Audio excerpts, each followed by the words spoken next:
Okay guys, on today's video we're going to be looking at dark mode right here on your iPhone, iPad, or iPod Touch because it's the exact same instructions for any of them. So go right into your settings. From your settings, just scroll down until you guys see display. So here it is, display and brightness. I'm just going to tap on it. And from here, I already have it set up in dark mode. However, some of you may have it right now in light. So my second option will be to click right there, dark mode, and everything will turn like so. And since we're here, I do want to mention one more thing. Down here below, we have night shift. So I'm just going to tap on it, and here it is.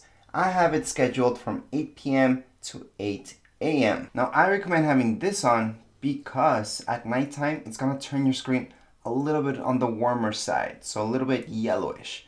However, you won't see that right away, but it's actually something that's good for you if you're using your phone at nighttime, because that way, if you go right to sleep right after using your phone, it actually does help you. So overall, using this, you will get a better night's sleep. From here, we can also mess around with the brightness of our phone. I'm just gonna leave it as is for now, and make sure you guys can also turn on automatic.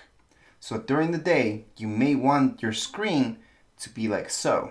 And then at nighttime, it's just gonna turn into dark mode, which is also better for your eyes. It's not that harsh white.